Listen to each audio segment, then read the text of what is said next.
Let's look at this. Hello, everybody. We're going to do chapter 2, section 3, homework assignments. Let's get started. Listed below are body temperatures in degrees Fahrenheit of healthy adults. Why is it that a graph of these data would not be very effective in helping us understand the data? Well, 1, 2, 3, 4, 5, 6, 7, 8, 9, 10. It's only 10 digits, so it's pretty small. So the data set is too small to graph. That looks like a good one. Even though the data are numeric, they are actually not categorical, they're temperatures. The spread of data is very small, so it would be nearly impossible to see differences. No. There are several duplicate values. That doesn't matter. That's the data. The data is what data is. So the answer is A. The data table to the right represents the volume of a generic soda brand. Complete parts A and B below. So if we were to graph these, what's the smallest we have is 50. The biggest is 80, 85. Let's go to 90. So we have 85, 80, 75, 70, 65, 60, 55, 50. 70, 65, 70, 80, 50, 70, 75, 70, 70, 65, 75, 65, 75, and 80.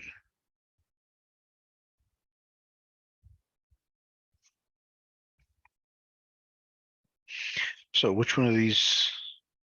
So we have a plot at 50. That's that one. This one doesn't have it, so it can't be it. This one doesn't have it. That can't be it.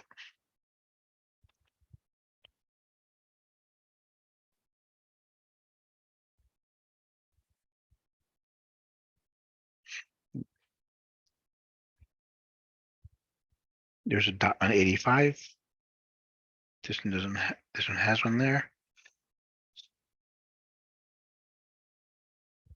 But the biggest one is 70, so this one's wrong.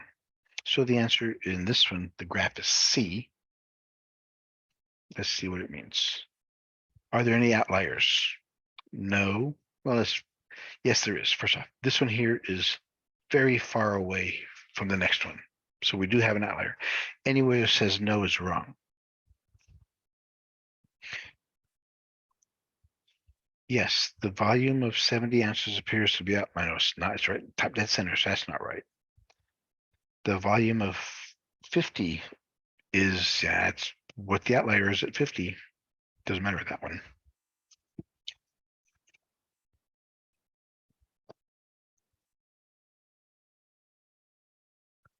Construct a stem leaf plot and test of the test scores 67.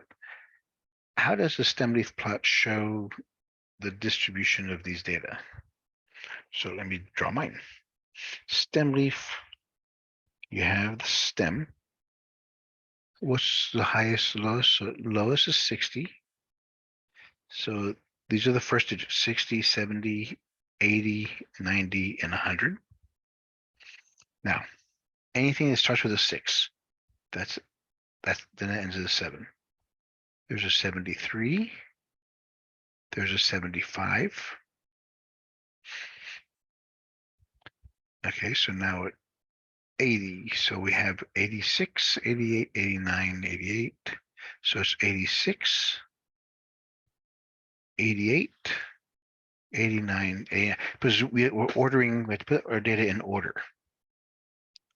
Now look at 90s. You have 90 and a 98, and then you have 100. 4, 5, 6, 7, 8, 9, 10.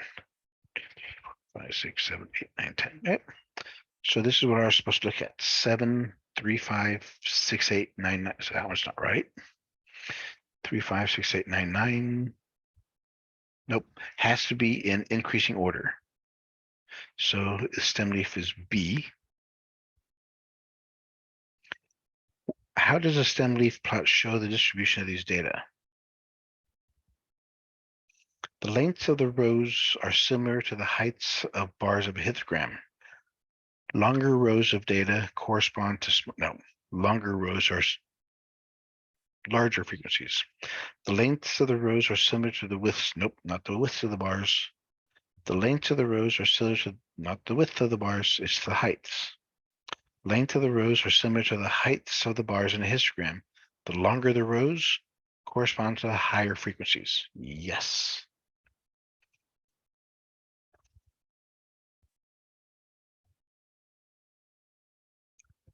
Number 4. The accompanying data represents women's median earnings as a percentage of men's median earnings for recent years, beginning with 1989. Is there a trend? How does it appear to affect women? Construct a time series graph. Because here's our data. So what we would do, since we're looking at time series, at 1989, we'd plot the point 59.4. In 1990, we'd put 60.1 and it connects the two with a dot, or with a line. So we see that from the first one to the next one is going up. It's going up. So from this one to this one is going up. This one to this one is going up. From this one to this one is going down. From this one to this one is going up. Because here's what I'm saying. 1989. It's at 59.4. Then 1990. It's at 60.1. So I'd connect that. That's going up. At 1991, it's going to 62.5. So it's going up. Then at 92, it's going back down to 61. So it's going down.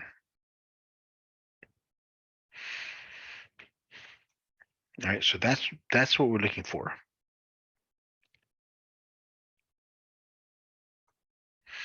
So looking at our data points,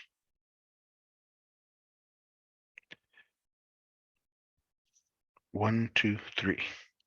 So we have 1, 2, and that's even. This one's going down, so that's wrong.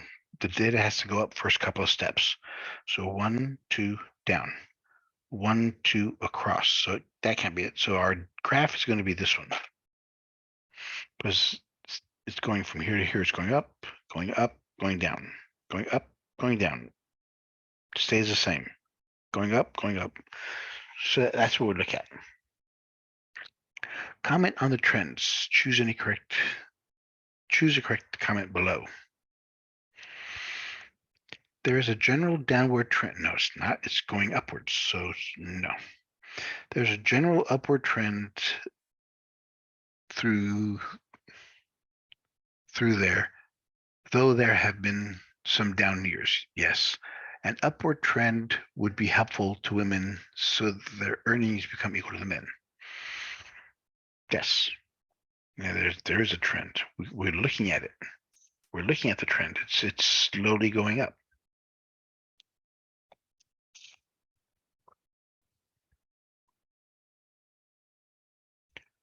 Number 5. A study was conducted to determine how people get jobs. The table below lists data from 400 randomly selected subjects. Okay, so help wanted ads, H is 293. Search firms, 65. N is 19, the networking, and then mass mailings is 43. So we see here that the blue in this one is the H.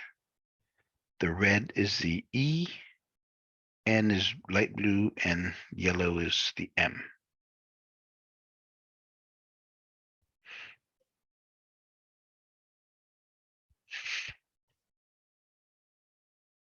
So which one of these graphs? You notice this is the Pareto chart. You see how the biggest one goes here, then the next one, next one. So it's always a downward slope for the Pareto chart. So the H has to be the biggest, and that's for all of these, H is the biggest one, true. So the next biggest one is the E. So that's the red's the next biggest one. And the E here is the blue. That's wrong. That's very small. So it's between these two. The M is the third largest. M is the yellow. M is yellow, so this one's too small. So there has to be that one.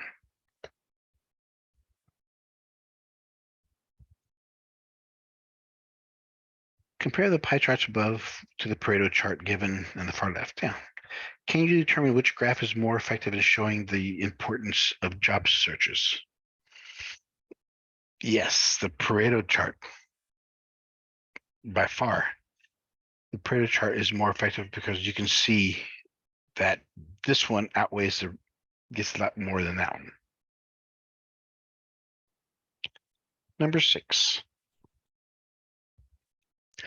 The given data represents the frequency distribution of F-scale intensities of recent tornadoes, the Fibonacci's.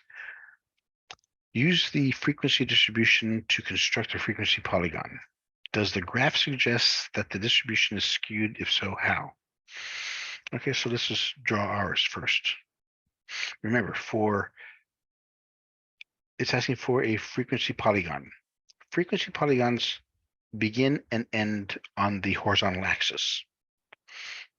So since our first value is at zero at equals 24, we have to start at -1 because that's at 0. So at 0, we have 24. So from here to here, it goes like that. Then at 1, it's 19, which is about here, so it's going down. Then it drops down to 3.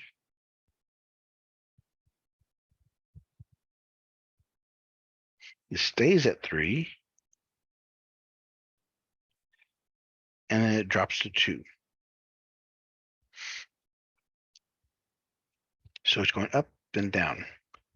This one's too much up, too much up. This one's going all the way up, then up.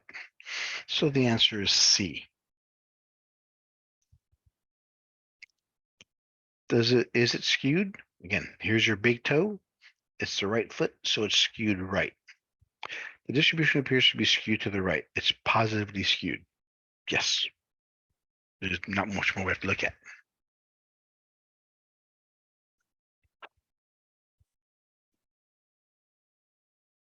All right, and number 7. The graph to the right compares teaching salaries of women and men at private colleges and universities. What comparison does the graph create? Does the graph depict the data fairly? If not, construct a graph that depicts the data fairly.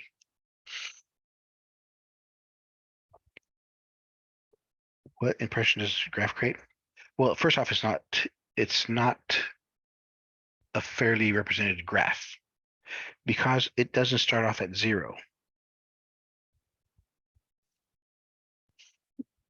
This graph shortens it because now looking at these, this is like the men make twice as much as the women, pretty much, or substantial amount. So if it doesn't start at 0, that's a non-zero beginning. What impression does the graph create? The graph creates an impression that men have salaries that are more than twice the salaries of women. That's what it looks like, yeah. Creates an impression that men have salaries that are slightly higher. No, not slightly higher. Women have, no. Men and women approximately the same? No, but they're not the same. So it's a misleading, deceiving chart.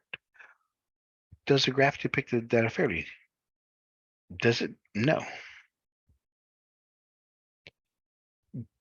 Because it's not skewed. Yes, because no. No, because the data are two-dimensional measurements. No, because the vertical scale does not start at 0. There, it starts at 50,000. So there's our answer.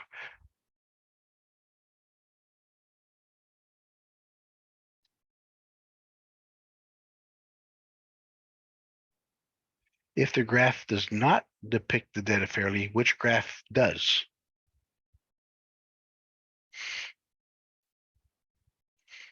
That one is, if it starts at 0, this one starts at 0, but this one women have more. No, this one doesn't start at 0, so that one. And last one. Why is it important to learn about bad graphs? To learn how to create frequency? No. So that we can critically analyze graphs to determine whether they're misleading? Yes. Not to draw picture graphs. No, it's so we can critically analyze them. All right, everybody. Thank you much and good luck.